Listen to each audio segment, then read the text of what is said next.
जय हिंद साथियों, कैसे हैं आप सभी।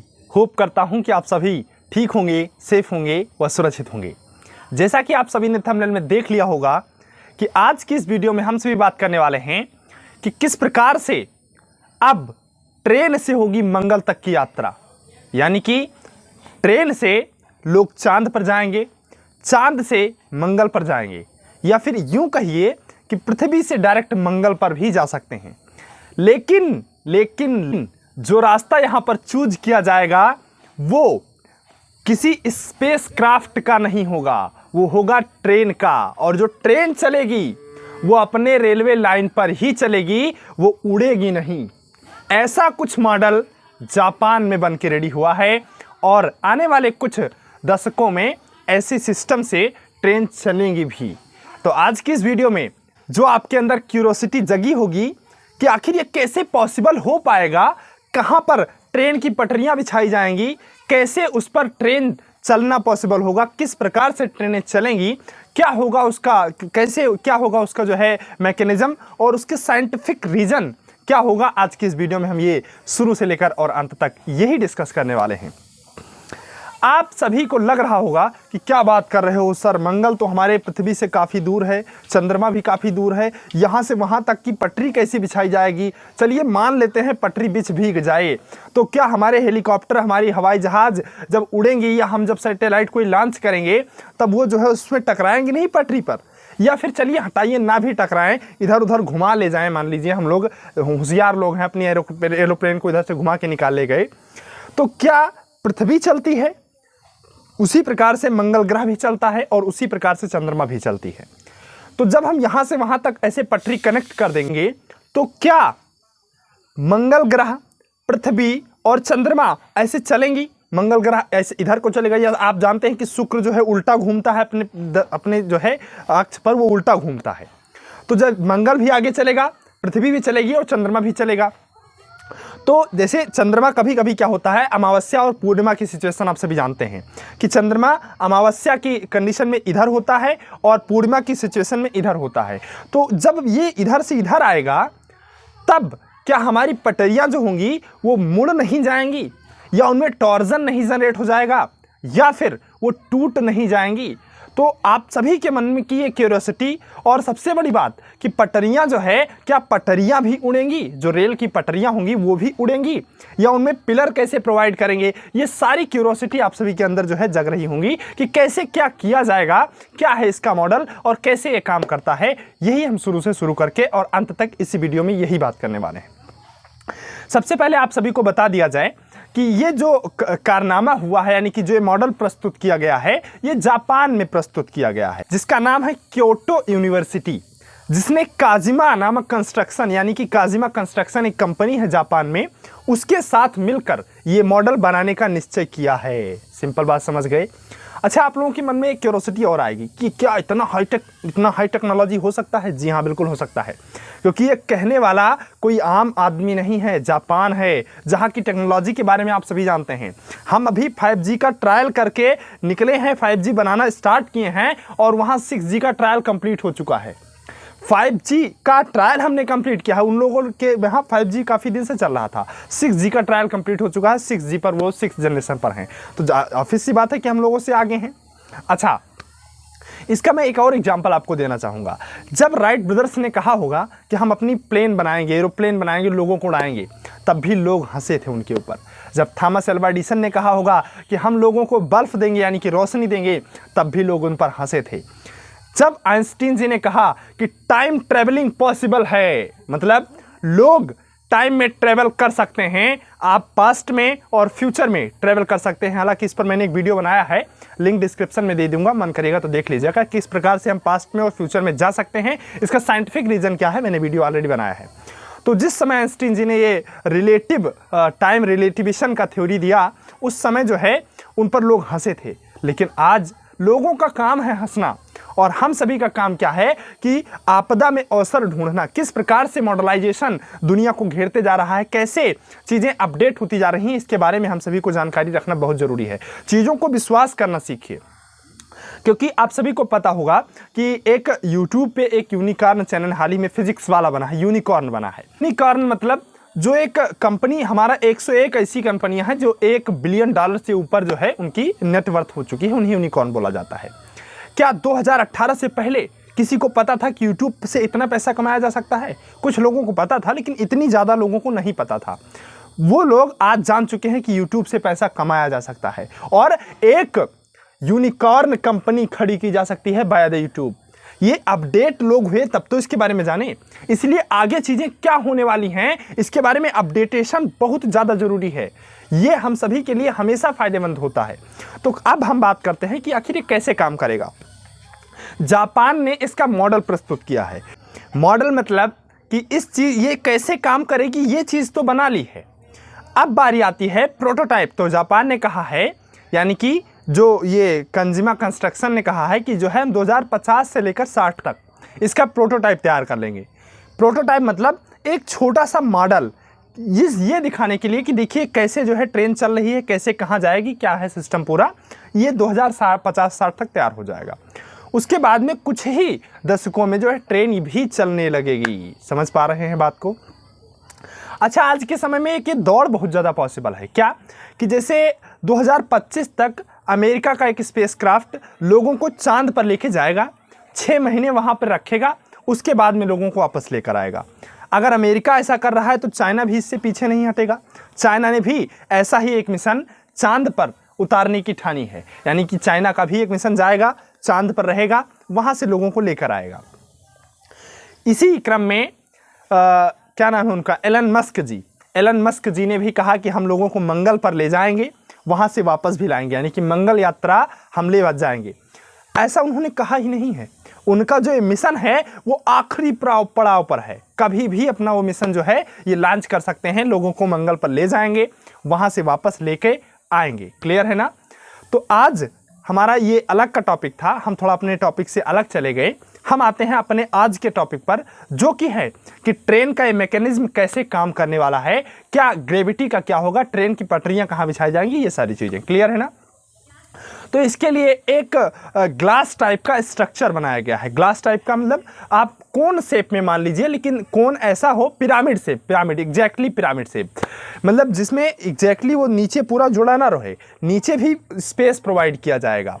वो कोन जो होगा वो 1 RPM पर सेकंड के स्पीड से घूमेगा, यानी कि 1 सेकंड में 1 RPM वो इसे राउंड कट जाएगा। ऐसा 100 फीट कुछ करके, उसकी 100 फीट चौड़ा होगा शायद, 300 फीट उसकी डायमीटर, 300 फीट उसकी हाइट होगी, 100 फीट जो है उसका डायमीटर होगा। ऐसा कुछ एक स्ट्रक्चर तैयार किया जाएगा। जब वो घूमेगा, ऐसे रोटेट होगा, तो जाहिर सी बात है उसमें सेंट्रीफ्यूगल एंड सेंट्रीपिटल फोर्स लगेंगे, जो क्या होंगे कि चीज़ों को खींचे रखेंगे। जैसे मैं आपको बड़े अच्छे एग्जाम्पल से बताना चाहूँगा, जैसे जब कोई चीज़ ऐसे राउंड शेप में घूमती है, राउंड शेप में जब घूमती है कोई चीज़, तो क्या होता है एक समय के बाद वो चीज़ उसी डायरेक्शन में उस पर जड़त्व लगने लगता है। अगर उसे रोका जाए फिर भी वो चीज़ उसी डायरेक्शन में चलती रहती है। ऐसा होता है ना? यही कंडीशन जो ये पिरामिड शेप तैयार किया जाएगा, इसमें क्या किया जाएगा कि ये ऐसे रोटेट होगी। इससे क्या होगा कि जो चीज़ें होंगी, जैसे ये ऐसे सीधा रहेगा, इस टाइप का रहेगा ना, तो जब ये ऐसे अपने प्लेस पर ऐसे करके घूमेगा, तो जो यहाँ पे रहेगा उसकी जो ग्रेविटी, उसे जो ग्रेविटी होगी वो इधर बाहर को ही खींचेगी, है ना? सिंपल सी बात समझिएगा कि ग्रेविटी जो होगी वो बाहर की तरफ ही खींचेगी। इसलिए इस खड़े स्ट्रक्चर पर भी लोग यहाँ पर खड़े हो पाएंगे, क्योंकि ग्रेविटी उनको अब उसी डायरेक्शन में खींच रही है। जैसे हम पृथ्वी पर खड़े क्यों हो पाते हैं? इस कारण से, क्योंकि ग्रेविटी हमें नीचे की ओर खींच रही है, इसलिए हम पृथ्वी पर आसानी से खड़े हो जाते हैं। अगर हमें ग्रेविटी ना खींच रही होती तो हम सामने को गिर जाते, इधर किसी न किसी तरीके से हम गिर जाते, खड़े ना हो पाते। वही अगर यही ग्रेविटी इधर को खींचने लगे, मतलब इधर को फोर्स लगाए खींचने लगे, तो हम इस प्रकार के वर्टिकल स्ट्रक्चर पर भी इस प्रकार से खड़े हो सकते हैं। तो जो ये एक कैप्सूल मॉडल जापान तैयार करेगा, वो 1 RPM से रोटेट होगा, जिससे 1 G ग्रेविटी वहाँ पर जनरेट होगी, जिसके कारण लोग इस प्रकार से वर्टिकल स्ट्रक्चर पर यहाँ पर खड़े हो सकेंगे, चल सकेंगे, यहाँ घर बनाया जा सकेगा, लोग रह सकेंगे, एक्सेट्रा एक्सेट्रा चीज़ें यहाँ पर पॉसिबल होंगी। ये बात समझ पा रहे हैं? अच्छा, अब ये जो चीजें पूरा ये स्ट्रक्चर बनाया जाएगा, ये कांच का बनाया जाएगा। कांच को जोड़ने के लिए बाहरी कुछ स्ट्रक्चर आयरन वगैरह या माइल्ड स्टील वगैरह की लगाई जाएंगी, जिस पर क्या होगा, इलेक्ट्रोमैग्नेटिक इफेक्ट जनरेट किया जाएगा। अब ये इफेक्ट क्या होता है सर?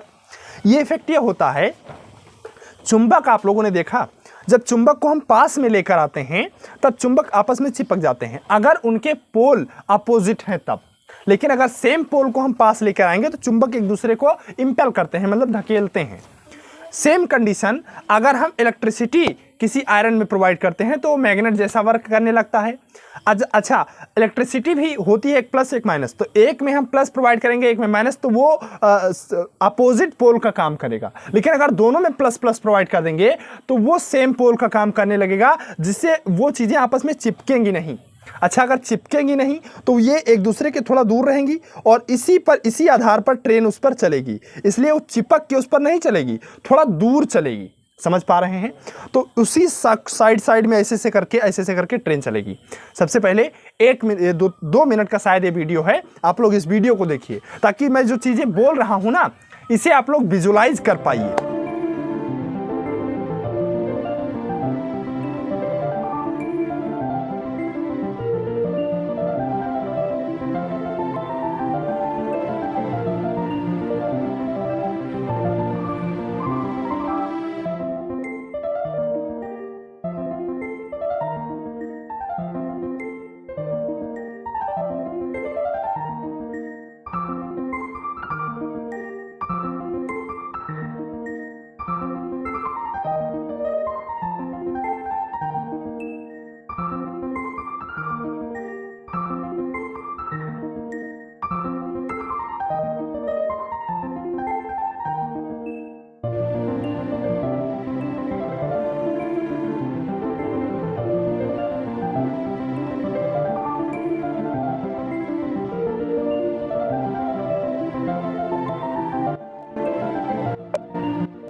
तो आशा करता हूं आप लोगों ने ये वीडियो देखा होगा कि किस प्रकार से जो ट्रेन है वो साइड में चल रही है, ऐसे करके कॉर्नर चल रही है।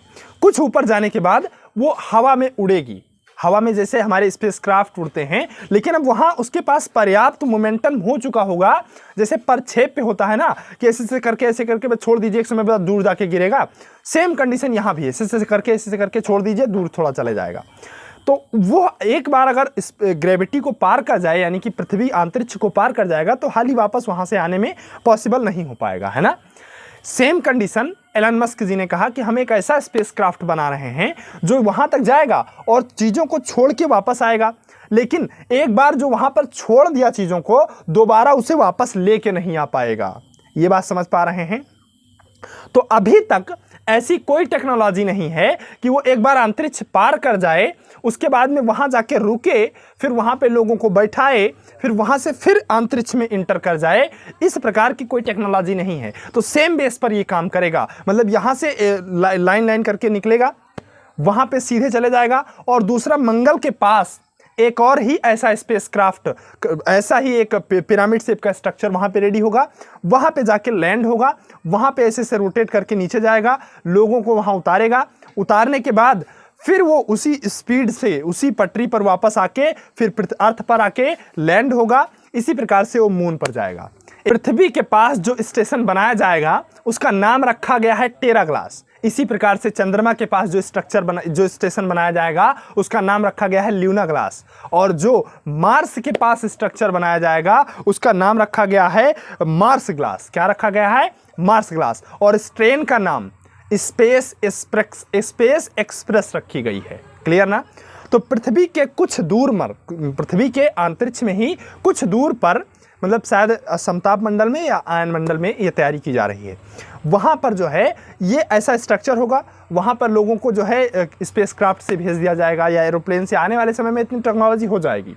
वहाँ पे ऐसे भेजा गया, वहाँ से ट्रेन चलेगी, ट्रेन गई, स्लाग से निकली, उसके बाद में जाके ये मार्स वाले स्टेशन पर लैंड होगी, फिर वहाँ पे लोगों को उतारेगी, फिर वहाँ से लोगों को बैठाएगी, निकली, फिर पृथ्वी के अर्थ स्टेशन पर आ जाएगी। लेकिन अभी तक क्या था कि जाना तो पॉसिबल था, स्पेस क्राफ्ट कोई रॉकेट लेके चला तो जाएगा, लेकिन वो रॉकेट सिर्फ वापस आएगा, फिर वो चीजें वहीं पर छूट जाती थी। अब ऐसा क्या इसमें स्पेशल है कि वो लेके भी जाएगा, लेके वापस भी आएगा। तो आज की वीडियो में आप लोगों ने क्या क्या सीखा कि जो ट्रेन चलने वाली है वो इलेक्ट्रोमैग्नेटिक इफेक्ट के बेस पर काम करने वाली है। समझ पा रहे हैं बात को? इलेक्ट्रोमैग्नेटिक इफेक्ट के बेस पर काम करने वाली है। इसमें विजुअलाइजेशन का सिर्फ काम है। आप लोगों के दिमाग से हो सकता है ये चीज़ें अभी के लिए ऊपर जा रही हों, लेकिन जो हम लोगों से आगे सोच सकता है उसी का नाम साइंटिस्ट होता है। ये साइंटिस्टों की दुनिया है। इसमें हम लोग वहाँ तक नहीं पहुँच सकते हैं जहाँ तक साइंटिस्ट की थिंकिंग पहुँच जाती है। मतलब साइंटिस्टों ने जो सोच रखा है, हम लोग उतनी चीज़ों को नहीं सोच सकते हैं, हम लोग उतनी चीज़ों को नहीं विजुलाइज कर सकते हैं। लेकिन अगर जापान ने कहा है तो ऐसा होगा, इन फ्यूचर ऐसा पॉसिबल होगा। मार्स के लिए, चंद्रमा के लिए ट्रेन जाएगी। समझ पा रहे हैं बात को? ट्रेन जाएगी। तो आशा करता हूं कि आप सभी को ये वीडियो पसंद आई होगी। मिलते हैं किसी नेक्स्ट वीडियो में ऐसे इंटरेस्टिंग टॉपिक को लेकर। तब तक के लिए आप सभी को जय हिंद।